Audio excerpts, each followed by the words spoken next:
My girlfriend body shamed me at a photo shoot and publicly chased a male model, so I left silently, and my next move shattered her carefully polished image. I, a 30-year-old male, grew up in a middle-class suburb where my dad taught high school math and my mom worked as a school librarian. Both pushed education hard, especially Dad. Every time I brought home anything less than an A, he'd sit me down at the kitchen table, and we'd work through problems until I got it. Those late-night sessions with my dad are probably why I ended up in tech. My older sister Jess was the social one in the family. 2 years ahead of me in school, she was the type who knew everyone and everything happening while I was taking apart computers in the basement. She was organizing school events. Now she works in marketing in Seattle, but we still talk almost daily. She's always had good instincts about people, something I apparently missed out on. I got through state college on scholarships with a computer engineering degree and minimal debt. I lived on ramen and energy drinks, coded until 4 in the morning most nights, and graduated with a 3.9 GPA. After college, I spent 5 years grinding at a soul-crushing corporate tech job. The pay was decent, but I was basically a code monkey implementing other people's ideas. My cubicle had 3 dying plants and a photo of my parents. I saved almost everything I earned. My one splurge was my 2014 Subaru WRX, found used with 40,000 miles, rally blue, with a small ding in the rear quarter panel that I never fixed. My dad thought it was impractical, but it was the first thing I ever bought that wasn't purely functional. That car represented freedom to me. I spent weekends detailing it or making small upgrades, a cold air intake, a short throw shifter. Nothing crazy, just enough to make it mine. At 27, my college roommate Jason reached out. We'd stayed in touch, grabbing drinks every few months to complain about our jobs. He had this idea about using AI to detect deepfakes and manipulated media. This was back in 2020 when deepfakes were just starting to get mainstream attention. We both quit our jobs the same day and launched our startup. We started in Jason's garage apartment. He had the machine learning background, I handled the back-end architecture. For the first 6 months, we lived off savings and worked 18-hour days. My WRX gathered dust in the parking spot as we barely left the apartment. My collection of hoodies and cargo shorts became my uniform. Who had time for anything else? By year 2, we had a functioning prototype that caught tech guards' attention. Obviously not the real company name. They supply security software to major social platforms. Their initial email came on a Tuesday morning. Jason and I stared at it for 10 minutes before responding, afraid it might disappear if we touched it. Met Leah, a 29-year-old female, at a networking event when our tech guard negotiations were just starting. She was way out of my league, that Instagram-perfect type who takes 3 hours getting ready. She worked as a lead event planner for Apex Hotels, coordinating their executive retreats and corporate events, the kind of job where knowing the right people matters more than actual skills.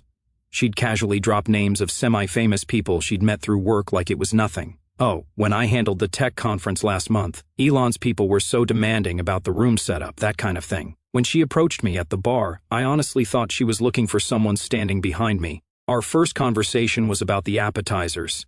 She laughed at my jokes, seemed interested in my work, and asked for my number before leaving. Our first date was at this upscale place downtown where the menu didn't have prices. Within a month, we were officially together, and I kept waiting for her to realize she'd made a mistake. My sister Jess met her when she visited from Seattle for a weekend. We all went to dinner, and Leah was perfectly charming, asking all the right questions about Jess's job and life in Seattle. But later that night, back at my apartment, Jess pulled me aside while Leah was in the bathroom. "That girl is as fake as her eyelashes, Finn," she said in that blunt way only siblings can get away with. I brushed it off as girl drama. "You've spent like 3 hours with her, Jess. She's just polished. Not everyone is as laid back as you." Jess gave me that look, the same one she gave me when I was 16 and about to sneak out to a party that got busted by cops an hour later. "Just watch how she talks about you to other people. Trust me on this." Classic mistake, not listening to my sister. She's been right about every girlfriend I've had since high school. After 2 years together, the red flags were practically neon. She'd introduce me with qualifiers. "This is Finn. He's really smart with computers." Like she needed to justify dating someone who didn't match her usual type. At dinner with her friends, all equally polished women with equally polished boyfriends, she'd steer conversations away from my work, saying things like, "Let's not bore everyone with tech talk." She'd constantly suggest improvements, clothes I couldn't afford, $120 haircuts, personal trainers. "This shirt would look amazing on you," she'd say, holding up something that cost more than my car payment. When I'd say no, she'd sigh and say, Well, I'm just trying to help. Some guys actually care about looking good for their girlfriends. The digs were always just subtle enough that I couldn't call them out without sounding sensitive. That shirt looks better on you than most things you wear. Or, your friend Ryan cleans up so well you could learn from him. Each comment got under my skin, but I brushed it off. Meanwhile, our startup hit critical milestones. Jason and I were pulling 16-hour days trying to finalize the algorithm that would secure the full acquisition payment. The algorithm needed to detect manipulated media with at least a 92% accuracy rate to meet TechGuard's contract requirements. We were stuck at 79%, and I was losing sleep trying to solve it. Our office fridge contained nothing but energy drinks and leftover takeout. My desk was covered in handwritten notes and empty protein bar wrappers. I kept a change of clothes at the office for the nights I didn't make it home. My WRX sat neglected in the parking garage. I hadn't even driven it in weeks. Once, when I finally did, it had a layer of dust so thick I could write my name on the hood. Leah's patience with my schedule was wearing thin. I didn't sign up to date a ghost. She'd snap when I'd cancel plans. My ex never put his job before me. I kept thinking it would get better once the acquisition was complete. My parents noticed the change in me during our weekly video calls. "You look tired, honey," my mom would say, that worry crease between her eyebrows deepening. Dad was more direct. "Son, is this woman worth what she's putting you through?" I defended her every time. "She's just ambitious like me. She understands the hustle." But even as I said it, I wondered if that was true. She understood her hustle. Mine was just an inconvenience. Friday night, Leah mentioned her friend, Amber, needed help with her photography portfolio. We were at her place. I was half listening, scrolling through code on my laptop while she talked. She's building her wedding photography business. She needs couple shots for her website. Saturday at Riverside Park, 2 in the afternoon. I looked up, finally processing what she was saying. This Saturday, Jason and I were planning to tackle the reference dataset issues. We're so close to a breakthrough. Leah's face hardened in that way I'd come to recognize. "We haven't done anything together in 3 weeks, Finn. It's a few hours of your precious time." The irony of her complaining about my work hours when she regularly put in 60-hour weeks herself wasn't lost on me. But I was tired of fighting, tired of the cold shoulder and passive-aggressive comments that would follow if I said no.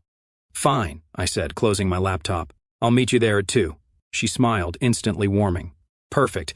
Wear that blue button-down I got you for your birthday. It actually fits you properly." Saturday, I texted Jason to start without me, then spent more time than usual getting ready. Showered, shaved, put on the blue shirt, and even added that cologne Leah had given me. I stopped for coffee on the way, her specific order that required 5 modifications, and took the barista 2 tries to get right. As I approached the park stone bridge where we'd agreed to meet, I spotted Amber setting up her camera equipment. Then I saw Leah. She was with some guy I'd never seen before. Not just with him, wrapped around him, her arms over his shoulders, his hands on her waist, faces inches apart as Amber directed them. The guy looked straight out of GQ. Perfect stubble, trendy haircut, obvious gym rat. He wore an expensive jacket I recognized because Leah had shown me the same one online 2 weeks ago, suggesting I invest in my appearance. I stood there, coffee in hand, watching this bizarre scene unfold like I was having an out-of-body experience. Leah spotted me and whispered something to the model. He nodded and stepped away, checking his watch like he had somewhere more important to be. She walked over, that practiced smile on her face. "Hey, you made it," she said, taking the coffee from my hand without a thank you. I noticed she was wearing the earrings I'd given her for our anniversary. The cognitive dissonance was dizzying. "Who's that?" I asked, nodding toward the model, who was now checking his phone with practiced disinterest. "Oh, that's Eric. He's helping with the shoot." "And you didn't think to mention this?" She rolled her eyes and sipped her coffee. "Come on, Finn, these photos need to look high-end." "Amber's trying to book wealthy clients." She gestured vaguely at my entire existence. "You're not exactly photogenic. Too ugly for the camera." I was processing what she was saying when Leah sighed with theatrical patience. "It's not personal, it's business. Look at Eric, and then look at yourself. Which one would help Amber get more clients?" She smirked slightly. "I mean, those startup hoodies and cargo shorts aren't exactly screaming dream wedding, are they?" The fact that I wasn't even wearing a hoodie or cargo shorts, I was wearing the exact shirt she'd asked me to wear, made the comment even more cutting. Then she actually patted my arm like I was a child. "You can wait at the coffee shop across the street if you want. We'll only be another hour or so. Or you can head back to your coding thing with Jason. I know that's what you'd rather be doing anyway." Her tone was so dismissive, so casually cruel, that something inside me just shut down. I stared at her, seeing with perfect clarity who she really was. It was like one of those magic eye puzzles from the 90s suddenly coming into focus. "No," I said quietly. "No what?" she asked, already turning back toward Eric and Amber. "No, I won't be waiting at the coffee shop." I turned and walked straight to my WRX without looking back. Behind me, Leah called out something, but the words didn't register, just background noise like the traffic on the nearby street or the kids laughing on the playground. I fired up the boxer engine that she always complained was too loud and obnoxious and drove off. No squealing tires, no dramatic exit, just a calm, deliberate departure. On the drive home, I felt eerily calm, like I'd been given an emotional anesthetic. My brain kept replaying moments from our relationship with new clarity.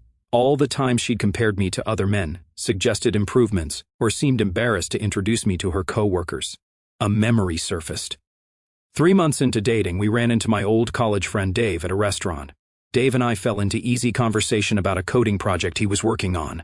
After 10 minutes, Leah had excused herself to make a quick call. When she returned, she'd steered the conversation to something else. Later that night, she'd commented, "Your friend Dave is nice, but maybe save the computer talk for when I'm not around." No one wants to hear about programming languages over dinner. At the time, I'd felt slightly embarrassed, like I'd broken some social code.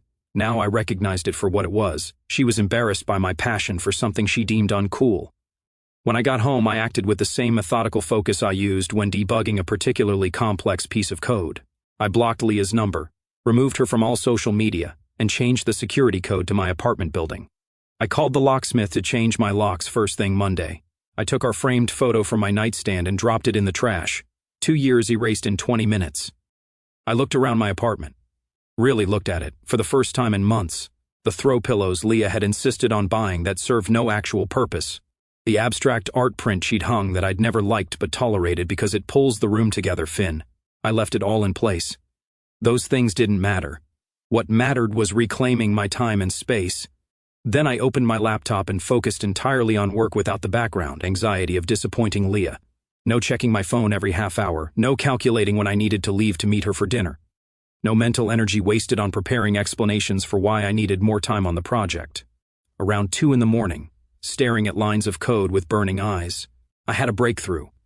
The problem wasn't our algorithm, it was the data set we were using to test it. We'd been so focused on improving the detection system that we hadn't questioned whether our test images were properly categorized. Our algorithm was detecting subtle lighting inconsistencies that we'd mistakenly tagged as authentic. I restructured the entire testing framework, re-tagged the dataset with proper metadata for lighting conditions, and ran the tests again. The accuracy jumped from 79% to 94.8%. I texted Jason immediately, found it. Validation dataset was corrupted, fixed it, running at 94.8%. His response came seconds later. "Holy crap, for real?" I worked through the night, documenting the changes, preparing the demonstration for TechGuard, and feeling more clear-headed than I had in months. Around 5 in the morning, I finally crashed on my couch, not even making it to the bedroom. I slept better than I had in a year. Why morning? Leah realized I was serious. The barrage began, texts, which bounced back, then emails with increasingly dramatic subject lines. "Are you seriously ghosting me? This is childish, Finn. We need to talk ASAP. Is your fragile male ego really this damaged?" I ignored them all and focused on finalizing the acquisition documents with Jason.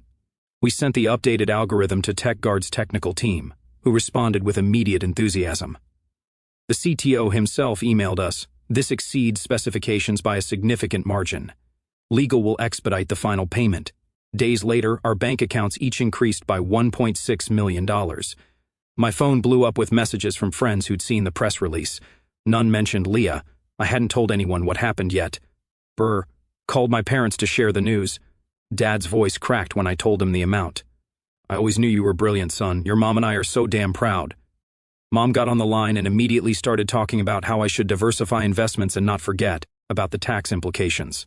Typical. Jess called an hour later, screaming with excitement. "Holy crap, my little brother's a millionaire. I want a Tesla for Christmas."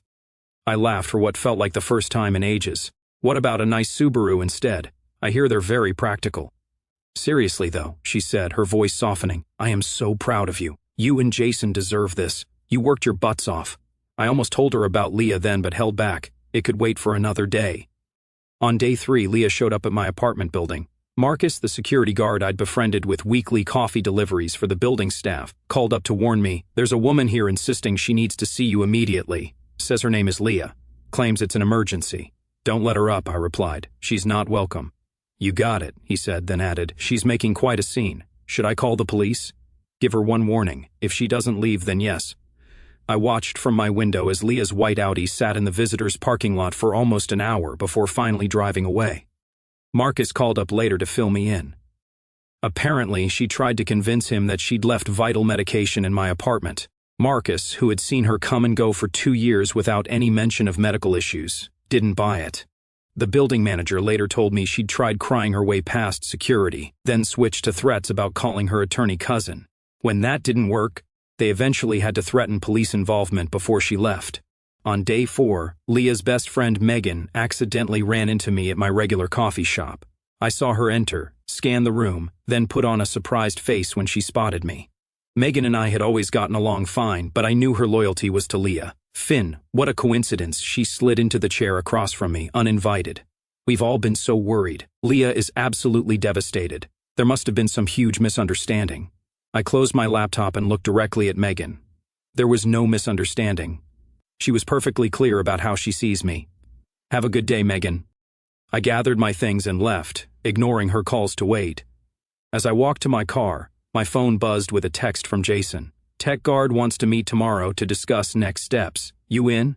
"Absolutely," I replied. "By the way, I broke up with Leah." 3 dots appeared immediately. Finally, she was awful. "Call me later." That simple validation from my best friend meant more than he probably realized. End day 5, I received a call from Leah's father, Richard. I almost declined it, but curiosity won. "Finn." His tone was clipped, professional. "I understand there's been some situation between you and my daughter." "That's correct," I replied, matching his businesslike tone. "Leah is quite upset. She says you've completely cut contact without explanation after some photography session misunderstanding." I laughed despite myself. "Is that what she told you? Did she mention replacing me with a model because I wasn't attractive enough for her friend's portfolio? Did she mention telling me to wait at a coffee shop while she posed with him because I'm not what brides are looking for?" Silence on the line. "Then that's not the version I heard." "I'm not surprised," I said. "She said you overreacted to her helping a friend with professional photos." "Richard, with all due respect, does that sound rational? I just closed a multi-million-dollar acquisition deal. Do you really think I'd storm off over nothing? Multi-million?" The surprise in his voice told me everything. "Leah mentioned your startup was doing okay, but implied it was a small operation. TechGuard acquired our technology for $3.2 million. The deal closed this week." Another long silence. "I see. Your daughter made her opinion of me very clear. I've simply chosen to believe her and move on." "I understand," he said carefully, "for what it's worth. She's always had her mother's superficial tendencies. I had hoped she'd outgrown them." I had nothing to add to that. We exchanged curt goodbyes. 20 minutes later, I received an email from Amber. "Finn, Leah doesn't know I'm sending these. I'm horrified by what happened. I never would have agreed to this if I'd known the situation. I'm so sorry." Attached were dozens of photos from the park shoot. Most were standard portfolio shots of Leah and Eric, but there was a series at the end that made my blood run cold. Amber had captured my arrival, the moment Leah spotted me, her pulling me aside, and, most damning, her expression as she delivered the not-camera material speech. The final shots showed my face going completely blank as I turned to walk away, with Leah rolling her eyes behind me. I downloaded the photos, then replied to Amber, "Thank you for your honesty." That same afternoon, I received a call from a number I didn't recognize. "Hello, is this Finn Patterson? My name is Diana Reed. I'm the events director at TechGuard. We're finalizing arrangements for the acquisition announcement next month, and I was hoping to speak with you about the press event." I vaguely remembered mentions of a formal announcement in our contract. "Of course. How can I help? We typically do a joint press release with photos of the acquisition team and the founders. We're coordinating with Apex Hotels since they handle most of our corporate events." The coordinator there, Leah Taylor, mentioned she knows you personally. "Should we include her in these emails for your convenience?" My stomach dropped. I had no idea Leah's company worked with TechGuard. She had never mentioned it. "Actually, Miss Reed, that won't be necessary. Miss Taylor and I are no longer affiliated. It would be better to keep communications direct between our teams." "Oh," Diana paused. "That's good to know." Actually, there have been some challenges in our communications with Ms. Taylor recently. She's been quite insistent about handling the event personally. Now things clicked into place. Leah had probably seen this as her big career opportunity, managing an event for a multi-million-dollar acquisition that would get press coverage, and her boyfriend was one of the founders. Perfect for her image. Ms. Reed, may I ask if you're satisfied with Apex Hotels as your event partner? Between us, Diana's voice dropped slightly. We're considering other options. There have been some professionalism concerns, but nothing's decided yet. After the call ended, I sat staring at my computer, Amber's photos still open on the screen. A plan began to form.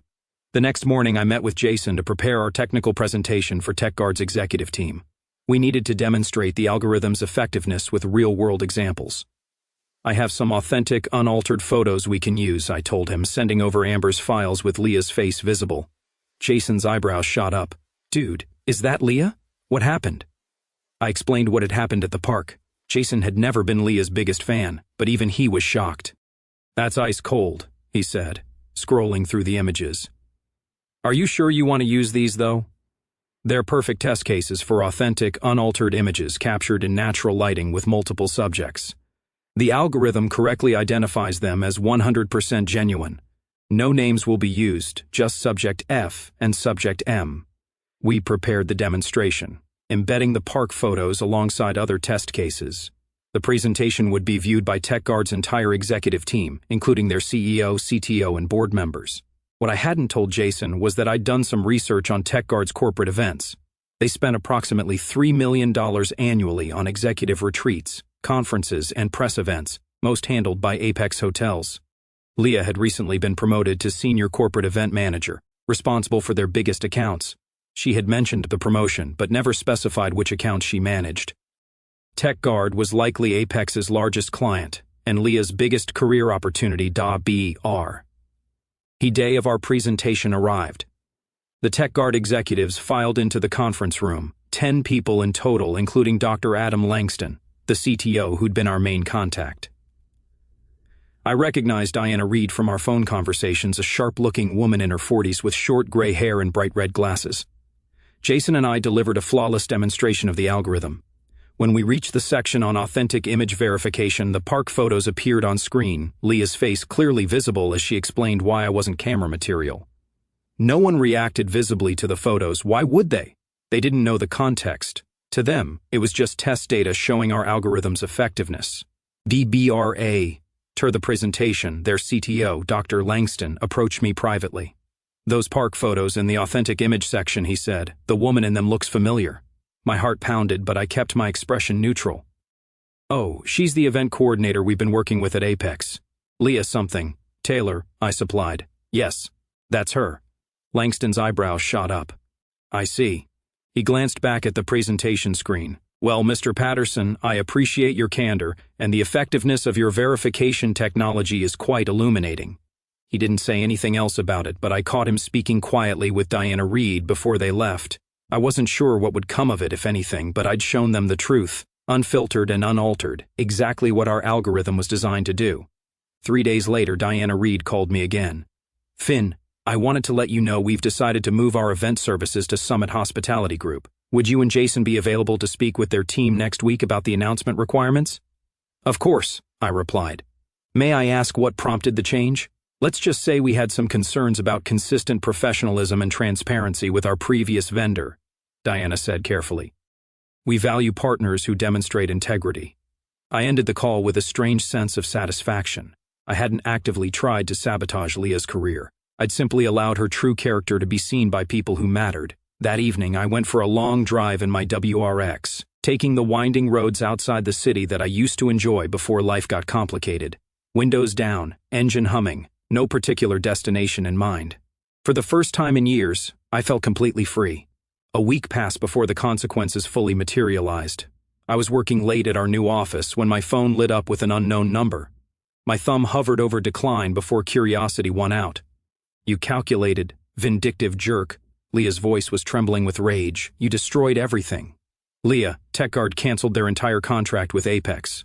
Do you have any idea what you've done? That account was worth millions.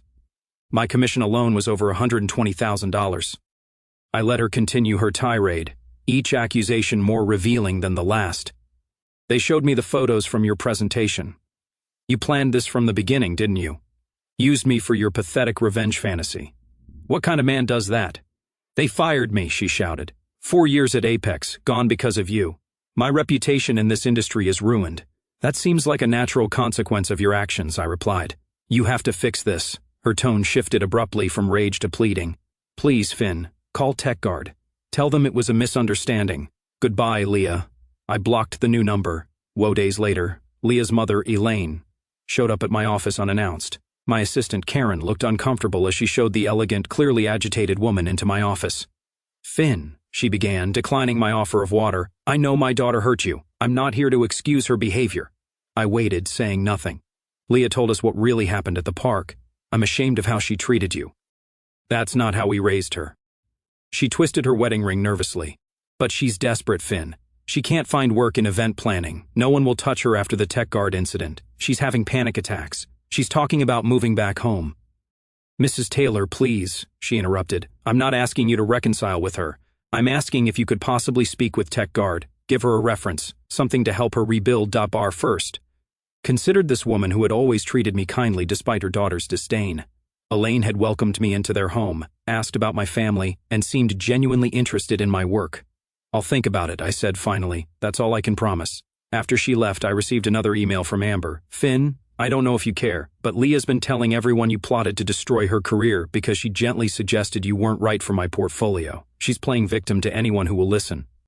I've been telling people the truth, showing them the actual photos from that day. Most of our mutual friends have seen through her, but she's getting desperate. Just wanted you to know. I forwarded this email to Elaine with a brief note. Before I consider helping Leah, I need to know she's being honest about what happened, even now. Elaine's response came an hour later, I understand. I'll talk to her. The following week, as Jason and I were preparing for our relocation to TechGuard's headquarters, Karen announced another visitor, Leah herself. Should I call security? Karen asked, clearly aware of the situation. I sighed. No, send her in. Leah looked terrible. 2 minutes, I said as she sat down. That's all you get. She nodded, hands clasped tightly in her lap. I deserve everything that's happened. That wasn't what I expected. Mom showed me your email with Amber's message. She's right, I've been lying, trying to save face. Leah's voice cracked. What I did to you was cruel.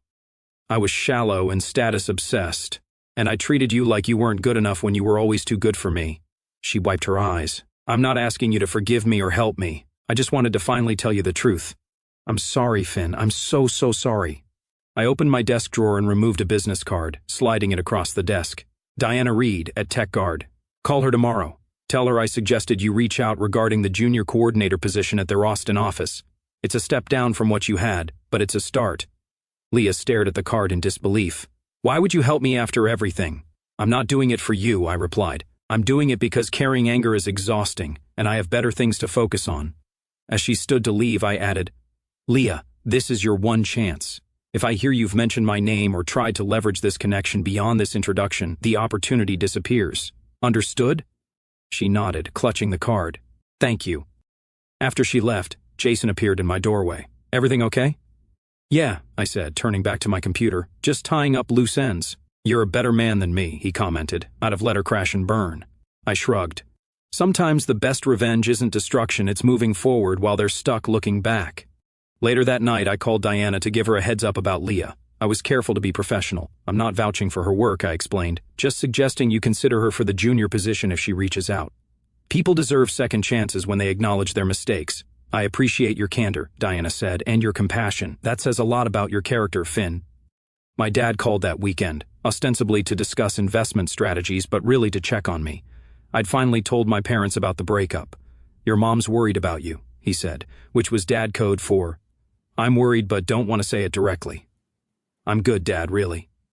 You know, when I was teaching, I had this student, brilliant kid, terrible home life. Every time he'd make progress, his parents would tear him down, tell him he was getting too big for his britches. Dad cleared his throat. Some people can't stand to see others succeed. Says more about them than it does about you. Thanks, Dad, I said, genuinely touched by his awkward attempt at emotional support. So, about those index funds. And just like that, we were back to safer territory. 3 months later, I attended a tech conference in San Francisco as a featured speaker. I drove my WRX there because I still refused to sell it, even though I could now afford any car I wanted. I'd finally had it detailed, and the ding repaired. The rally blue paint matched perfectly. The valet attendant whistled appreciatively when I pulled up. Sweet ride, man. STI, WRX, I corrected. 2014. Those EJ engines are bulletproof. My brother has one with 200,000 miles, still running strong, he said.